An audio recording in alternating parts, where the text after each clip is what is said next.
Assalamu alaikum wa rahmatullahi wa barakatuh, chère communauté. Que la paix et la miséricorde d'Allah soient sur vous. Avant de commencer, invoquons notre Créateur, celui qui détient la sagesse absolue. Ô Allah, ouvre nos cœurs à ta lumière, accorde-nous la compréhension de ta parole et guide-nous sur le chemin de la vérité. Amen. As-tu déjà ressenti ce moment étrange? Ce moment où le monde semble ralentir, où les bruits du quotidien s'estompent, où il n'y a plus que toi, ton souffle, et quelque chose d'invisible, de lointain, mais pourtant si proche.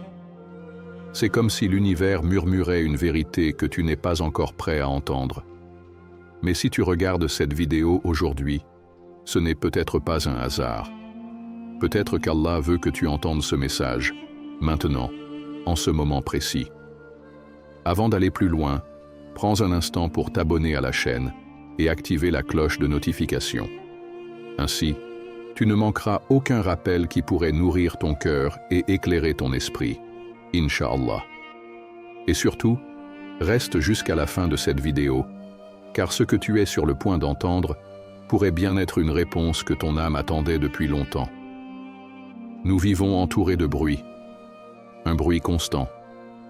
Pas seulement celui des rues, des voix, des écrans, mais aussi celui de nos pensées, de nos angoisses, de nos désirs impatients. Nous voulons tout de suite. Des réponses immédiates, des signes clairs, une route tracée devant nous. Mais la vie ne fonctionne pas ainsi. Allah ne fonctionne pas ainsi. Parfois, il nous fait attendre, pas pour nous punir, pas pour nous ignorer, mais parce qu'il sait. Il sait que nous ne sommes pas encore prêts. Prêts à entendre. Prêts à comprendre. Regarde autour de toi. Sens-tu cette attente? Il y a des vérités qui dorment dans le silence, des réponses qui n'apparaissent que lorsque notre cœur est disposé à les accueillir. Mais combien d'entre nous savent écouter ce silence? Les prophètes eux-mêmes ont attendu. Moïse, Moussa, paix sur lui, a erré dans le désert avant de recevoir ses révélations. Jésus, Issa, paix sur lui, s'est retiré avant que son message ne soit entendu. Et notre bien-aimé prophète Muhammad, paix et bénédiction sur lui, a médité seul dans la grotte de Hira avant que la lumière ne lui parvienne. L'attente n'est pas une perte de temps, c'est une préparation. Et toi, dans quel désert es-tu en ce moment? Qu'attends-tu avec impatience en espérant une réponse immédiate? Mais es-tu certain d'être prêt à l'entendre? Allah ne te prive jamais d'une réponse. Il te la donne au moment exact où ton âme est en mesure de l'accueillir. Verset du Coran. C'est lui qui vous a créé d'argile, puis il vous a assigné un terme sur cette terre, et un autre terme est fixé auprès de lui. Et pourtant, vous doutez encore. Coran 6.2. Nous doutons, toujours, parce que l'humain veut tout contrôler.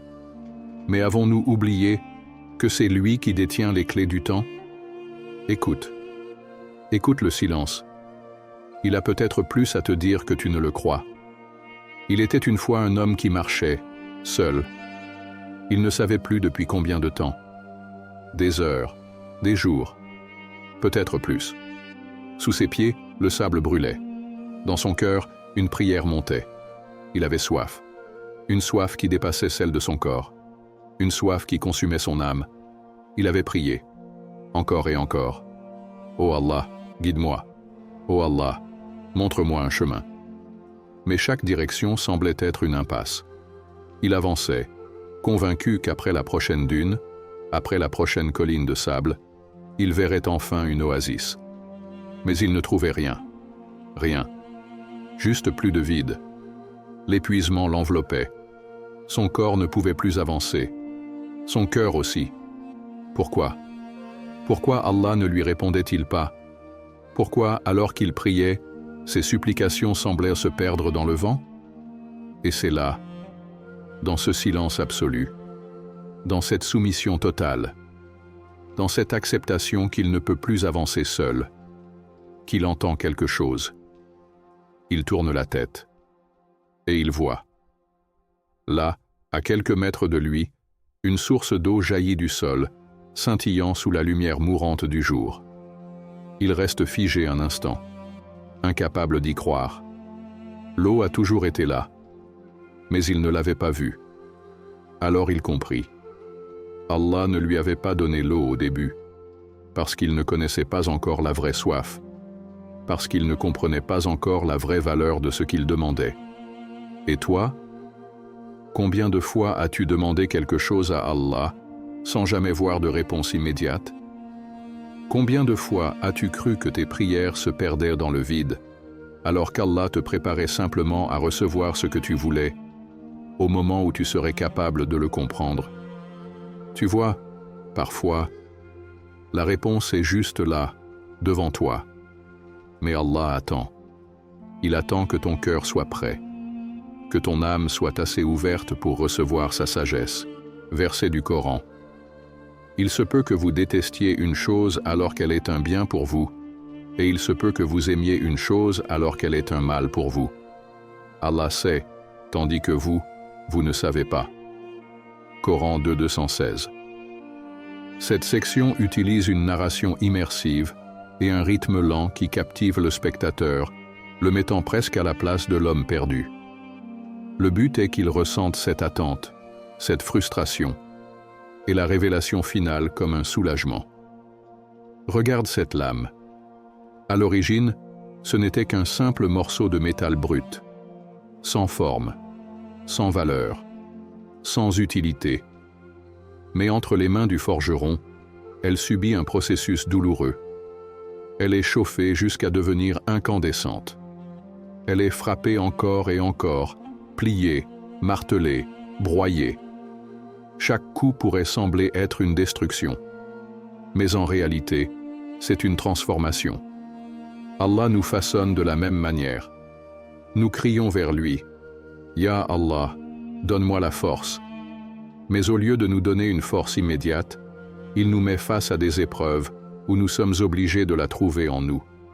Nous supplions, « Ya Allah, donne-moi la patience ». Mais plutôt que de nous l'accorder en un instant, il nous place dans des situations qui nous forcent à apprendre la patience.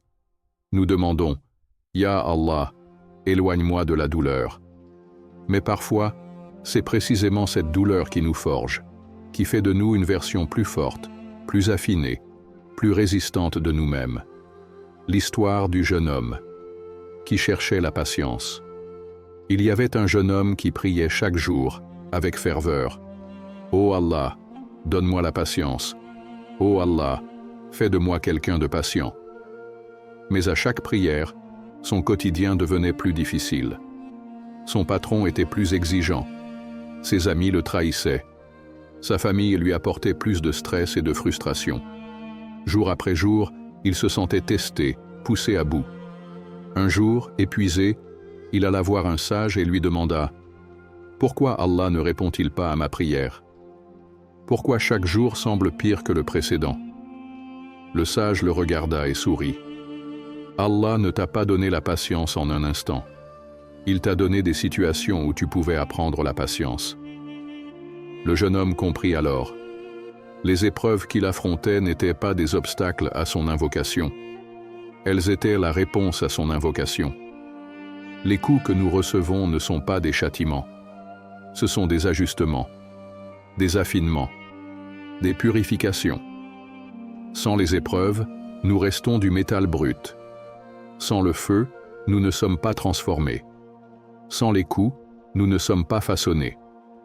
Et si tes souffrances actuelles étaient la réponse à tes prières, mais sous une forme que tu ne reconnais pas encore?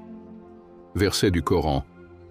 Et nous vous éprouverons certainement par un peu de peur, de faim et de diminution de biens, de vie et de fruits. Et fais la bonne annonce aux endurants. Coran 255. Cette section utilise une narration plus intense et visuelle, mêlant la métaphore du forgeron avec l'histoire du jeune homme pour rendre l'idée plus immersive et puissante. Chaque coup du marteau correspond aux épreuves que traverse le spectateur, lui donnant une image forte à laquelle s'accrocher. Dis-moi si cette approche te convient ou si tu veux que j'y ajoute une nuance différente. Nous croyons voir. Mais que voyons-nous réellement? Nous regardons le monde à travers nos yeux. Mais nos yeux sont-ils vraiment le miroir de la vérité? Nous passons notre vie à chercher des signes, des miracles, des réponses tangibles. Nous disons « Ya Allah, montre-moi un signe. Ya Allah, éclaire-moi. » Mais nous regardons avec les mauvais yeux. Les vérités d'Allah ne sont pas visibles. Elles sont ressenties. Un jour, un homme aveugle vint voir un sage. Il lui demanda « Que vois-tu que je ne peux voir ?» Le sage sourit doucement et répondit « Tu cherches la lumière avec tes yeux, alors que moi, je la ressens avec mon cœur. » L'homme aveugle réfléchit. « Comment peux-tu voir sans tes yeux ?» demanda-t-il. Le sage répondit « Parce que je ne cherche pas Allah dans ce que je peux toucher, dans ce que je peux prouver, dans ce que je peux posséder. Je le cherche dans la paix intérieure, dans la certitude du cœur, dans la lumière qui n'a pas besoin de soleil pour briller. C'est ainsi que nous vivons. Nous cherchons des signes dans le monde extérieur, alors que la réponse a toujours été là, juste là, au creux de notre cœur. Nous croyons être perdus, mais ce n'est pas notre chemin qui est dans l'ombre. Ce sont nos cœurs qui sont fermés. Et si ce que tu cherchais ne se trouvait pas à l'extérieur, mais à l'intérieur de toi? Combien de fois as-tu cherché un signe, sans te rendre compte qu'Allah t'avait déjà donné une réponse? Combien de fois as-tu demandé la paix, alors qu'elle était là, mais ensevelie sous tes doutes, sous tes peurs, sous ton impatience? Allah ne se prouve pas avec les yeux, il se ressent avec l'âme. Verset du Coran. Ce ne sont pas les yeux qui deviennent aveugles, mais ce sont les cœurs dans les poitrines qui s'aveuglent. Coran 22, 46. Cette section adopte un ton plus introspectif, jouant sur la transition entre l'illusion de la vision physique et la vérité de la perception intérieure. L'histoire du sage et de l'aveugle sert à illustrer cette idée en douceur, tandis que l'image de l'homme perdu dans la brume pousse le spectateur à s'identifier et à réfléchir sur sa propre manière de chercher Allah. Dis-moi si tu veux une autre nuance ou un ajustement particulier. Si tu es ici, en ce moment précis, ce n'est pas un hasard. Si ces mots résonnent en toi, si ton cœur s'ouvre à cette vérité, c'est peut-être parce qu'Allah savait que tu étais prêt à l'entendre. Chaque prière que tu as faite, chaque larme que tu as versée dans le secret de la nuit, chaque moment où tu as pensé que personne ne t'entendait, Allah t'a entendu. Tu vois, l'attente n'a jamais été un vide. C'était une préparation. Tout ce que tu as traversé, tout ce que tu as enduré, tout ce que tu as cru être un silence, ce n'était pas un refus. C'était un ajustement divin. Quand est-ce que je verrai enfin la lumière? Quand est-ce que ma douleur prendra fin? Quand est-ce que ma prière sera exaucée? La réponse a toujours été la même. Quand le temps sera venu. Pas quand toi tu penses être prêt, mais quand Allah sait que ton cœur peut porter cette vérité. Ne perds pas espoir. Continue à marcher. Continue à prier. Continue à croire, même quand tout semble silencieux. Parce qu'Allah t'entend. Allah te voit. Et bientôt, quand le temps sera venu, tu comprendras. Allah sait quand ton cœur est prêt, quand ton âme est disposée à accueillir sa sagesse. En attendant, continue à avoir foi, continue à prier, et surtout, n'oublie jamais qu'il est tout proche. Verset du Coran. Et quand mon serviteur t'interroge sur moi, alors je suis tout proche. Je réponds à l'appel de celui qui m'invoque quand il m'invoque. Coran 286. Si cette vidéo t'a apporté une réflexion, un rappel, ou simplement un instant de paix, alors prends une seconde pour t'abonner à la chaîne. Clique sur « J'aime » pour soutenir ce message et aide-le à atteindre plus de cœurs en commentant « Allah Akbar ». Et avant de partir, ne manque pas la vidéo qui s'affiche à l'écran. elle pourrait bien contenir la suite du message qu'Allah veut que tu entendes aujourd'hui. À tout de suite.